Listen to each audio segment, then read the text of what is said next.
Thief is officially the best decoder according to Netease. We have a lot to unpack here. The official Identity V channel made a post the other day that may have gone unnoticed by some people with their eyes on the Identity V social media page. Yet, these stats are probably some of the most fascinating stats Netease has ever released for quite some time, and they give us an inkling into the current state of the game. If I understand correctly, these stats show the highest performing survivors and hunters in different categories. The data being taken is from the COA V preliminaries and pre-registration events, I'd assume, at least for the global server. Let's talk about each one of these stats. First, we've got the highest pick rate for survivors. This stat will of course tell us which survivors were picked most often in these matches. It's incredible to look at these stats, but Mercenary was picked 72% of the time. That is almost 3 in 4 matches. That is crazy. What does this show? It definitely shows us that he is a consistent survivor that is really valued by the player base and especially by tournament players. We can understand why though, because he is a strong survivor who can rescue at half health, so even if he's been hit and damaged one time, he is still able to rescue. That is something that is necessary mid to late game sometimes. He is almost impossible to chase in the early game since he has his elbow pads, and he also won't go down after 2 hits. He will take some time, and he also has great transition tools for mid game to late game. His durability doesn't run out either. The second most picked survivor is Priestess with 41.1%, so that is almost half of the matches she was picked. Priestess is a character that is very strong but not always banned in matches, so I'm assuming this is why she was picked most often. There are some maps where she does incredibly well. Acrobat as well is in a similar place, being in 3rd place with 39.2, that they're quite similar statistics. But there's a massive jump between Priestess, Acrobat, and then 72% that is Mercenary. Priestess, for example, is very strong because she has the ability to go through giant objects, to go through walls. In the tournament environment, she has the ability to communicate with her teammates, to set up great portals for the team to use so that they can extend their kites. Not to mention it gives a buff to the team for healing, and she's able to make global portals to go and heal up anyone who managed to escape the hunter and hide from them. She's just a great time waster if she gets chased as well. So can you blame survivors for picking her? No. Acrobat has recently risen in the meta, but I do think he might fall off a little bit with his little bit of a nerf that's coming up soon.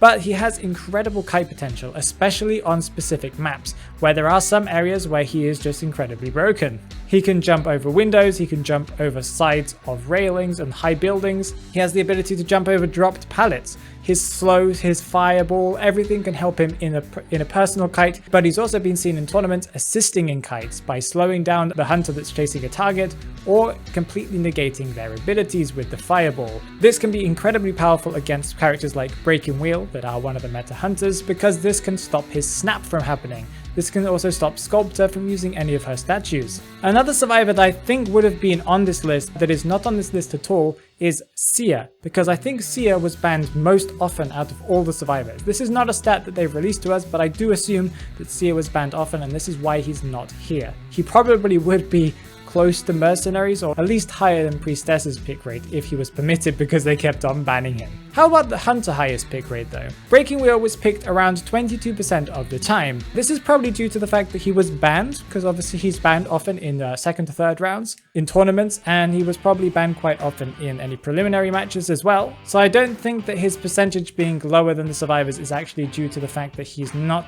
picked as often, it's just that they can't pick him as often. But he is the most picked for a reason, because he has such high mobility and great, incredible camping skills that can lead to mid to late games snowballing to his favor. With his ability to click and deal damage to anyone who is rescued, who has double spikes, meaning the rescuer and also the person who was rescued, along with quickly choosing different targets and finding the decoder in the early game without too many issues. In 2nd and 3rd place we have Sculptor with 20.67 amount of times that she was picked, and Bloody Queen with 13.4. These two hunters are very consistent as well. Sculptor definitely being the second favorite pick after Breaking Wheel. We can understand why, because of her high damage potential that she can quickly eliminate survivors early in the game, camp chairs very powerfully, and use her hieroglyphic graveyard to be able to pressure survivors off of cipher machines and attack and chase survivors who are at a distance from her. Bloody Queen, on the other hand, is a character that you might not expect to see her picked as often, because she isn't considered to be the strongest hunter, but she is very good and very consistent in 2nd and 3rd rounds at guaranteeing ties, and sometimes even more. This is why she was picked so often, and of course for a lot of competitive players, she is a comfortable pick for them because they've been playing her for such a long time, compared to these other two hunters that are relatively new in the grand scheme of things. One thing that I need to mention is that Netease may have messed up the stats here. The stats between hunter pick rate and the hunter with the highest number of chairs is the exact same, so I'm not completely sure what they did here. One of these two stats is wrong, but I do think it might be to do with the launches of the chair stats and not with the pick rate. But again, Netease messed this up somewhere. Let's talk about the survivors with the highest decoding progress. Well, obviously, according to these stats, Thief is the best decoder in the game with an average of 224%. That is 2 and a bit cipher machines he completed in a match. For anyone who is unfamiliar with the meta survivors, then you would think that Thief must be one of the best characters in the game. The answer is absolutely not. He is probably here because he was played once or twice in those matches, and he decoded a lot during those matches just because he was probably unaffected while other people were being chased. And of course this makes the average much higher because if he was only played once or twice and he decoded tons of cipher machines, then his average is going to be much higher than other survivors that have played multiple matches that will kind of slowly affect the average as a whole. The same happened with the next two survivors on this list. We have Explorer with 209% and First Officer with 198. As I said, I do think that these survivors were also not picked as often, and it's just the fact that they did participate in a couple of matches and they decoded a lot. They weren't chased a lot in the early game, meaning that they managed to do more cipher machines than others. And of course that means that if there's one player that played them and there's only one stat, if that person did 200% decoding, then that is the average of that survivor.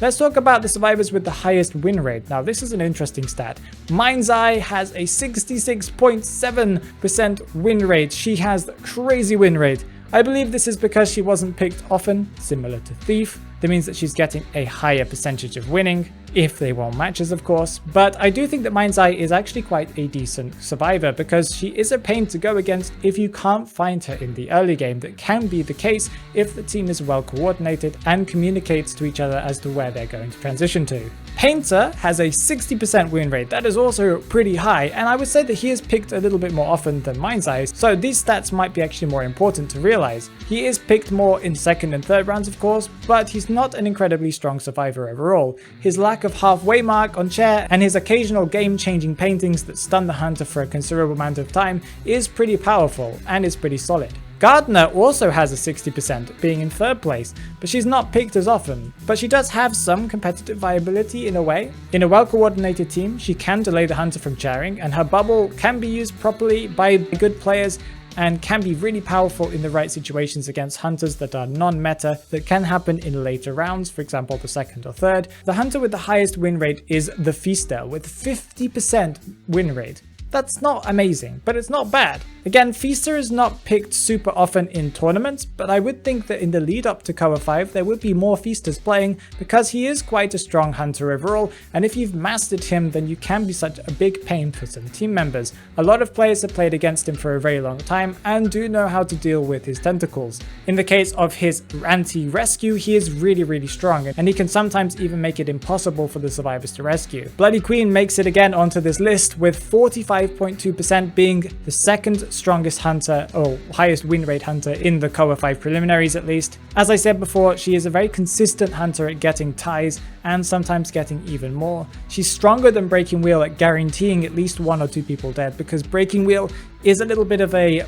glass cannon. He can do really well or he can fail completely. Bloody Queen on the other hand though does usually guarantee at least 2 survivors eliminated but doesn't always guarantee that third one. And in third place we have Breaking Wheel with a 42.9%. That's a little bit behind. He is considered to be the strongest hunter in the game right now. His spikes can quickly eliminate survivors in the early game. He can snap to be able to deal damage later in the match. He also has this high mobility that I talked about earlier that helps him to be able to get around the map to find a new target very quickly.